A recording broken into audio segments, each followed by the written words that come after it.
बिस्मिल्लाहिर्रहमानिर्रहीम। अभी ये जुम्मा की नमाज़ अदा की है मस्जिद अल हराम में माशाल्लाह।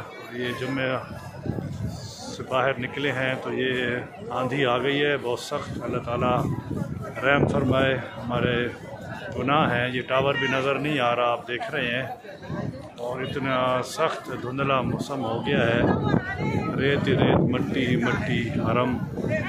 अल्लाह ताला रहम का मामला फरमाए। बस ये आंधियाँ, ये तूफ़ान, ये हमारे अपने गुनाह हैं। हमारे बारिशों का बेवक़्त आना हमारे गुनाह हैं।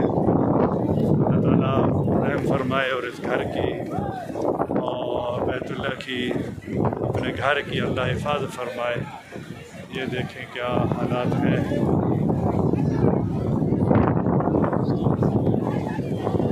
ये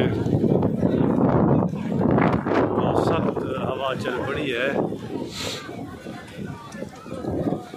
ये टावर देखें। अल्लाह ताला रहम का मामला फरमाए। पाकिस्तान में भी शदीद बारिशें और धुंध का मौसम, और ये हमारे हम सब के पूरे उम्मत के गुनाहों को अल्लाह पाक माफ़ फरमाए।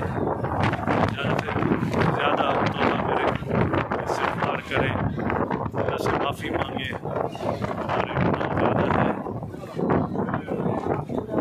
अल्लाह हमें तौफ़ीक़ दे अमाल करने की और अमल वाली ज़िंदगी गुजारने की तौफ़ीक़ दे।